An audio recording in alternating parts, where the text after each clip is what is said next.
We've been looking at Jesus and his pattern of life, and in the last few weeks we're going to change now. We're going to look at the second part of the Acts of the Apostles. I looked at my records, and 2.5 years ago we did the first half, and you've all been thinking, so when are we going to carry on with the Acts of the Apostles, haven't you? Yeah, sure. Acts 14:21.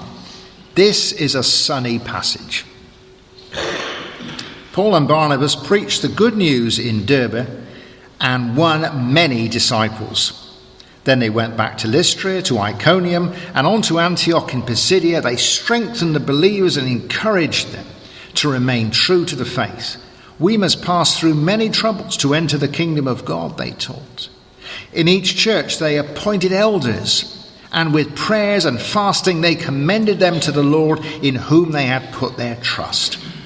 After going through the territory of Pisidia, they came to Pamphylia.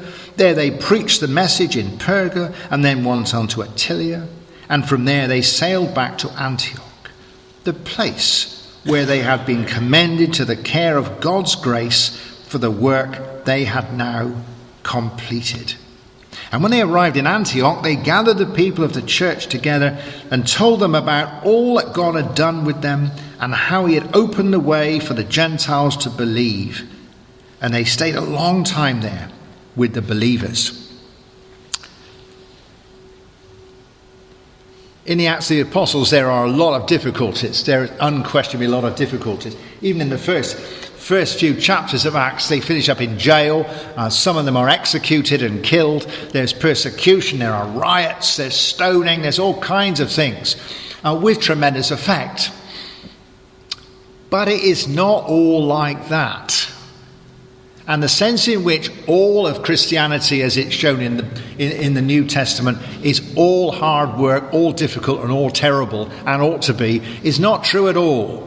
There are many good times, there are many times of great blessing, and I just want you to bear that in mind, because very often, we are concentrating on how Jesus helps us through this, on the one hand, or the fact there will be difficulties if we are going to be the disciples of Jesus, and opposition and all that. Even the lectionary we were talking about this week talked about the fact that in some ways it was a good sign if there was opposition, because you knew you were on the right track and you were following Jesus. That is obviously true, but it is not something that has to happen all the time. Remember, during, I must have been 18 months ago, and going through some treatment in hospital, I met one of the nurses who I'd known before, and she said, "How's it going?" And I said, "It's not too bad, there aren't any side effects." And she said, "Don't worry, they're not compulsory."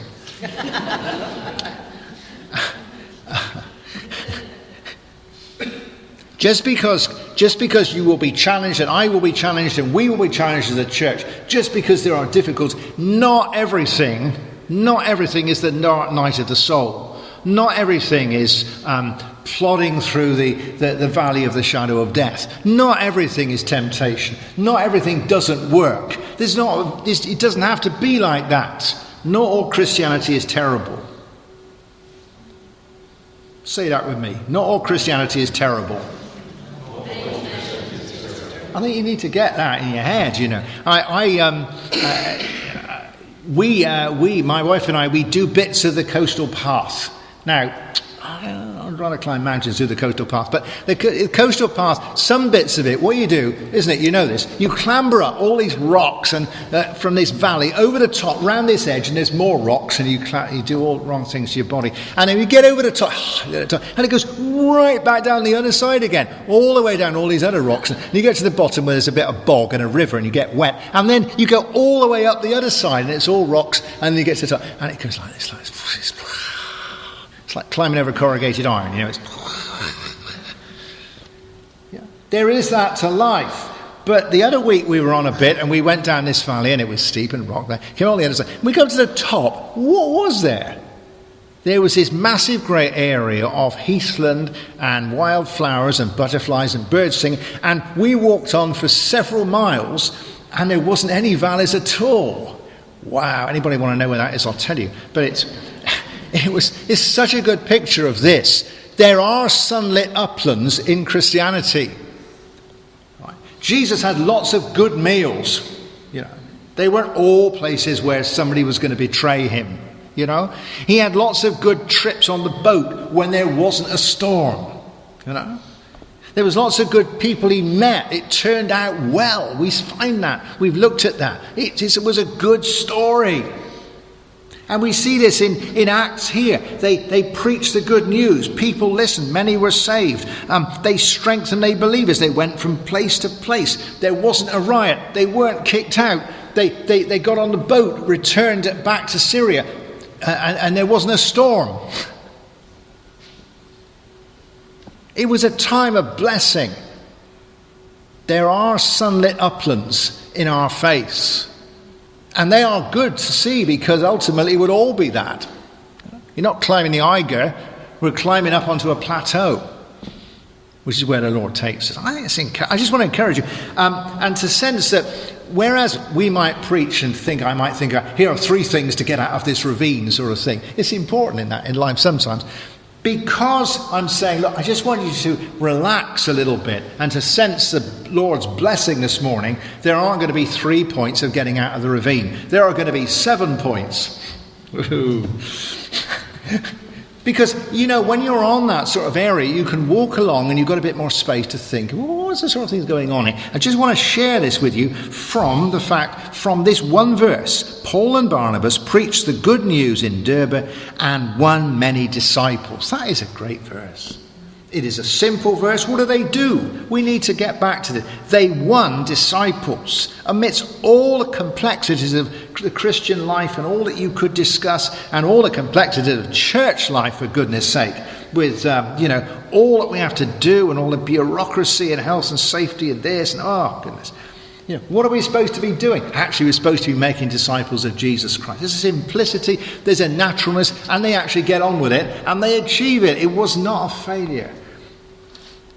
And it was joyful, and it was simple, and it was natural. Hey, they got on it happened. It was good. This one verse, Paul and Barnabas preached the good news in Derbe. They were on a missionary journey. I think if we are not too stressed, we can start to be a bit more socially, personally active. We need to put ourselves around a bit. They didn't sit in Antioch wondering who'd turn up to hear the good news. We need to drink more coffee, have more takeaways, sit around with people a bit more. We, as a group, are socially passive.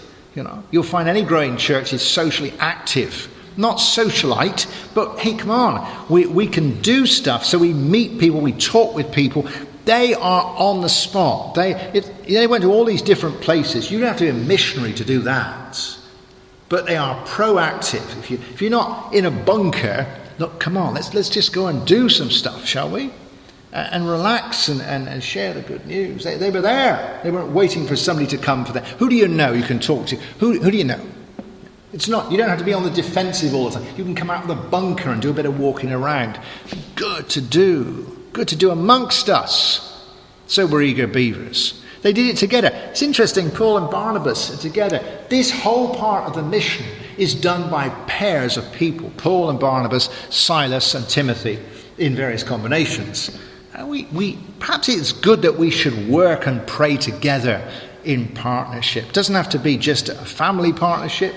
Sometimes you have prayer partners, but it's quite good to be together. I remember when I used to go camping with the Boys Brigade.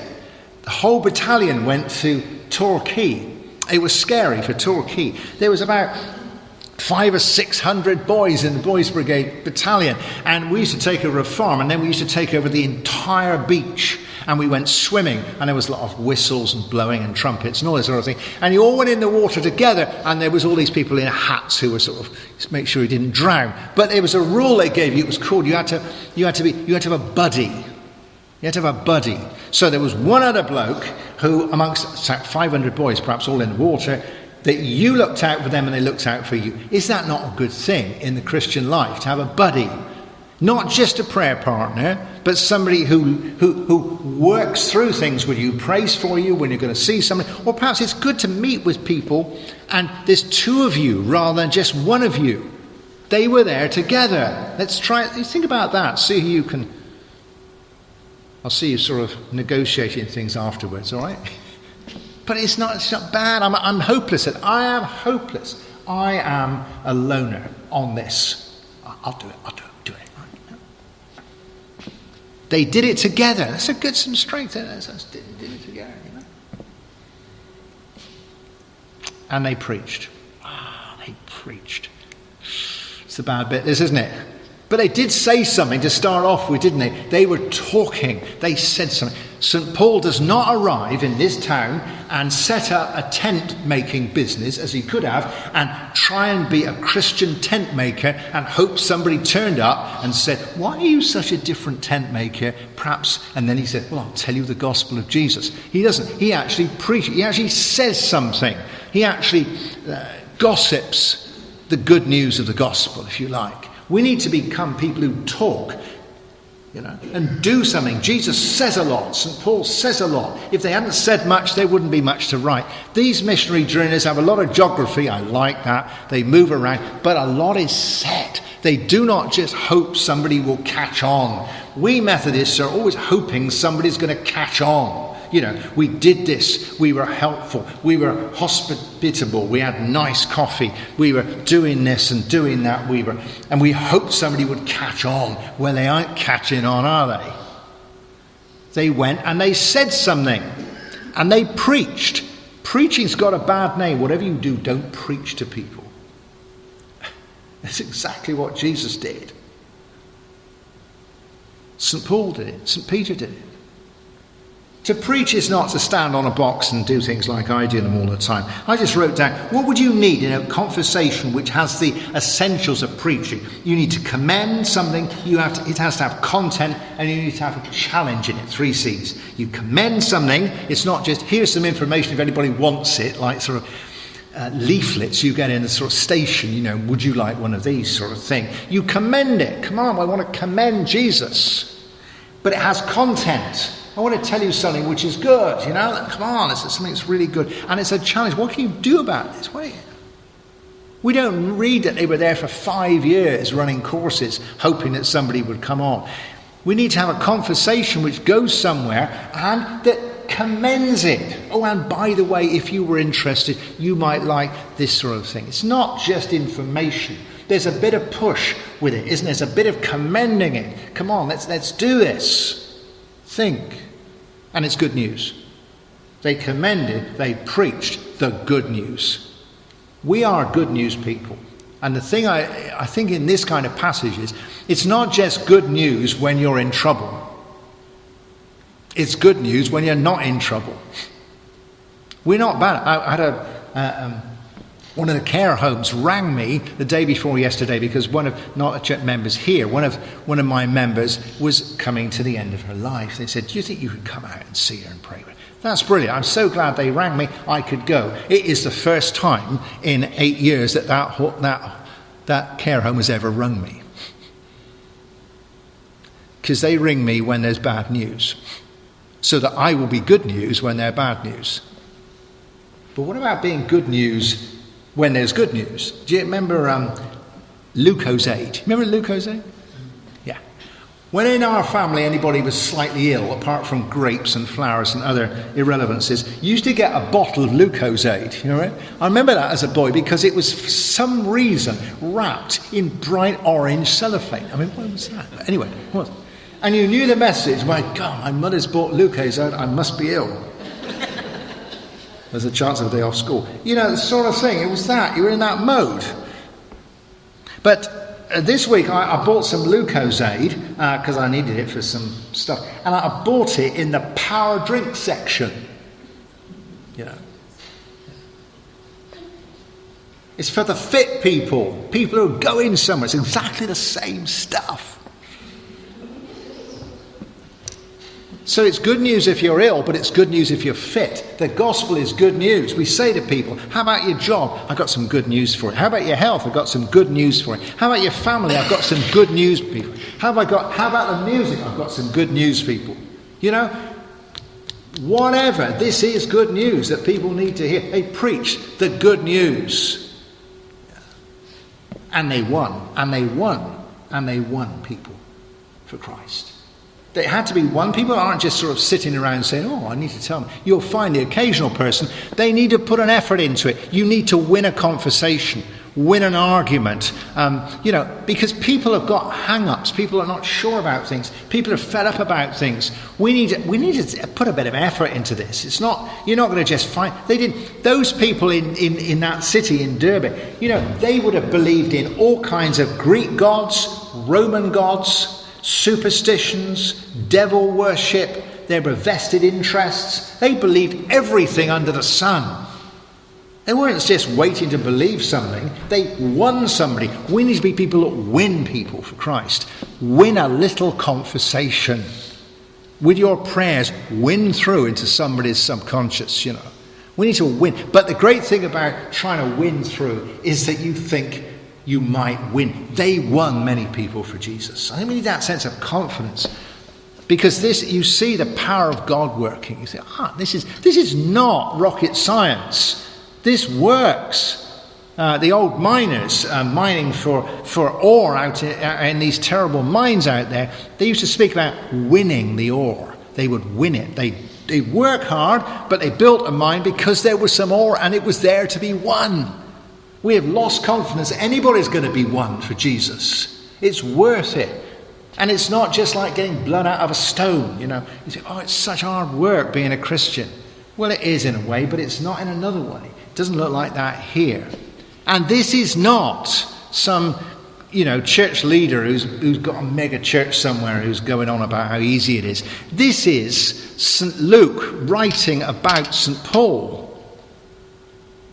I was jogging through Mousehole on Friday evening, and it was even more busy than usual. But there was this huge roar coming up this narrow street, and there's this bloke pulling this pallet. You can't deliver anything in Mousehole, can you? And this great pallet I think there were bags of cement, and he's lugging this thing along, on those little metal wheels. I think that's terrible. But when I went past him, I realised he wasn't tugging it at all. He was just steering it because it was electrically powered. The power of Jesus, It's not all tugging. They won many people for Christ. It is doable. Hey, come on, the sun's out. We do some stuff, Oh my gosh. Many people. Many, even worse. How many people have I brought to Christ in the last 5 years? I can count them on the fingers of one hand that's been caught in a lawnmower.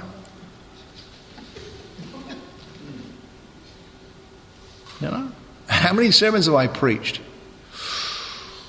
They won many people. Many. Why not? Many people could be saved. Why not?